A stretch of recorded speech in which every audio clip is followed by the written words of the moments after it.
Industry Insider coming to you from Face the Music 2012 here at the Melbourne Arts Centre, and joining me, Brian Taranto from Love Police. How are you, BT? Hey, good buddy, very good.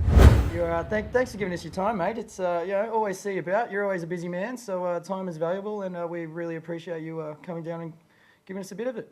Anything for the future of rock and roll, my friend. Thank you, and couldn't have said it better with that Grateful Dead shirt on. Yes, that's right. That's mate. Right. You're here at Face the Music. You're doing a couple of panels. I'm on one panel this afternoon about in regard to merchandising. Yeah. And have you done those panels before regarding merchandising? Funnily enough, no. I've done a couple of panels at Bigsound a year or so ago that were just on entrepreneurial issues. Yeah. But no, nothing on the forgotten art and commercial reality of merchandise. Well, you're right. You know, it's something people don't really look at. You always see that. Everyone buys a bloody shirt when they go to a festival. You always see them around. There's always gig shirts. No one really puts too much credit on it. Is that true? In these days, it's tickets and T-shirts that are keeping bands alive. And yeah, there's absolutely no. There's very little attention paid to merchandising. We are the rock and roll hot dog sellers. I've been doing this since 1985, so I've sort of seen a lot of it happen. So, I'm used to the low respect and high whipping sort of thing. Low respect, high whipping. Can you how did you get into the merchandise game, mate? Can you take us through that? Yes, I'm a boy from Dandenong out in the suburbs here of Melbourne, and I finished high school, HSC, and had no idea what I was going to do. And I met a man on a beach down in Rosebud who was the brother-in-law of a friend of mine who had just started a music merchandising company called ATM, Australian Tour Merchandising, which was part of Gudinski's empire. He offered me a job and started the next week and worked there for 9 years, and then split to Nashville for a year to teach myself to play guitar, and then came back to Australia and pretty much set up Love Police then, and have been going, that's about in the mid-90s, and I merged my Love Police's merchandising interests last year in 2011 with Gudinski's ATM company, and we are now Love Police ATM, and that's the world. Yeah. What are the ins and outs of doing the merch? Like, I mean, is it just as simple as buying a T-shirt, whacking a print on there, or I mean, what are the legal implications of getting stuff put on shirts and how you operate with touring? And I mean, there must be so much more than it just whacking a print on a T-shirt. Yeah, there's a hell of a lot more, and it is also whacking a print on a T-shirt. Yeah. I mean, from the very basic level, if a local band wants to call the motherfuckers, they want to do some shirts, they print the motherfuckers on their shirts, they've got some shirts. But, you go to the other side of the coin where it's a Lady Gaga tour, for example. Lady Gaga's rights are owned by a company called Bravado, who's the biggest merch company in the world. We represent their rights in Australia, so we get sent all the artwork from Bravado. We do a bunch of budgets and projections, get those approved, print the product, arrange the staff at the shows, arrange the reorders, do all the settlements, pay everybody, all that sort of stuff. So, there's legal issues about who owns copyright, who owns the imagery, all that sort of stuff. And so there's a lot goes into it. But yes, at the end of the day, you're creating merchandise to sell. It's not brain surgery, but there's a lot in there that can go wrong and a lot in there that can be done better than average. Okay. Now, I'm really interested with numbers. How do you come to those numbers and go, all right, we need to print this amount of shirts for this tour? Do you take that off ticket sales, or do you take it off? I mean, I've always found that hard to get my head around. Okay, so with tour merchandising, which is what you're talking about mostly, really the trick is that you want to end up with very little to no merchandise at the end of a tour. So it is an art in the mathematical equations. The mathematical equations are based on ticket sales, on the type of band it is, what sales history you may have for that band, what time of year it is, what their range is, down to certain things, like a ticket, the cost of a ticket.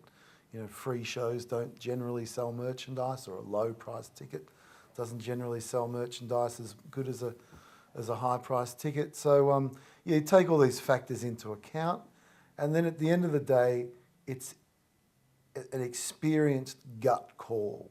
And that's, we have probably have factual data and equations to get us 75% there, and the last 25% is experience and gut call on stuff, which you get wrong on occasions, and fortunately more often than not we get it right. That's what I was going to lead into. What's the most amount of shirts you've ended up with at the end of a tour? Like, let's say a tour, for instance. Well, it's all relative. Number? It's all relative to the size of a tour. For example, we did Eminem last year, and which was only it was only 2 shows, wasn't it? I think so. Yeah, I didn't attend. So it was it's difficult to get that, but we ended up with a few thousand shirts, which might sound crazy. We also sold $2 million of shirts in 2 shows. So 3,000 shirts in the scale of things is nothing. Yes, it's a physical mass of a size, but financially it's nothing. When you compare, let's say the cost is $10, it's nothing in comparison to $2 million of income. So, in recently, it's probably someone like Eminem where we've ended up with the most, but it's rare on the smaller level tours that you will end up with a lot of product if you know what you're doing. I mean, we will generally never print for an entire tour. We will print for half a tour, evaluate the first few shows' sales, and print accordingly. And that requires that your printer, your support team, your printing, your shipping, everyone is just together to turn shit around quickly, and that's the difference between a company like us and backyard operators or small time businesses that might be incredibly passionate and loyal and offer good deals and whatnot. We're the big boys. You want 1,000 shirts tomorrow? I'll get you 1,000 shirts tomorrow in Brisbane or in Perth, and it's not easy to do that. Yeah. But with experience and the size of the business, 25% you're talking about. That's exactly right. That's and you got to just know that you can do that, and look, I've been doing it for nearly 30 years, so I learn new things all the time, but it all comes from experience. Experience and passion is what sort of drives it. I think makes us the kind of company we are, and we are not the cheapest company out there. Our kind of motto is we're not the cheapest, but we're the best. And it's one of those things you really need to consider with your merchandising or any part of your professional business operations with music. Is does it really matter that you're paying 10% more if you're getting a professional service? If something goes wrong and you're dealing with the right people, shit will get sorted out quickly. To save that 60 cents a shirt, and to be left with your ass hanging out when you sell them all on the second show and can't get them for another 10 days because your supplier doesn't really have a great relationship with the T-shirt supplier or the printer or the road freight company or this, that and the other. They're the kind of choices you make, I guess. But I'd be interested to know, Chucky talks about seeing up and coming promoters, and you get festival directors talking about people that want to move their way up into festival directing. Do you see young kids out there trying to get into the merch game? Do you bump into them? Do they come to you for advice? Is that happening? Very few come for advice. I've spoken at a couple of I spoke at Bigsound a couple of years ago. I spoke at the Bondi Wave a few years ago. And a lot of kids come up the end and say they're really interested and want to do this, want to do that. I give them my card. I tell them to contact me. No one fucking contacts me.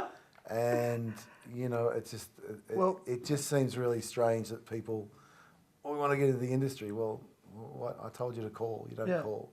And but you do see now, look, you know, when I started and up until about 10 years ago, merchandising, there was a little bit of, there was mystery in there. I mean, it's, how do I get a fucking T-shirt printed? Where do I buy a T-shirt? How does it work? Mm-hmm. Well, we've got the internet now where, you know, you can get anything done anywhere. You can compare prices with anything. You can, you know what it costs to make a shirt in London or New York or Sydney or whatever. It's all there. So out of that, there are younger entrepreneurial operators out there, and a lot of it tends to be in the kind of hardcore power punk scene, whatever you want to call all that. And, you know, that's all well and good, and I think they do a good job. They probably don't charge enough.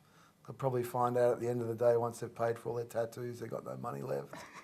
And, but, you know, that's an area where that kind of music and merchandise sales are fantastic, and their fans are very passionate about it. And so, you know, they openly discuss merchandising. So, and the bands themselves in that genre are passionate about merchandising, where, you know, in a lot of cases, bands kind of don't care. Managers just want the best deal.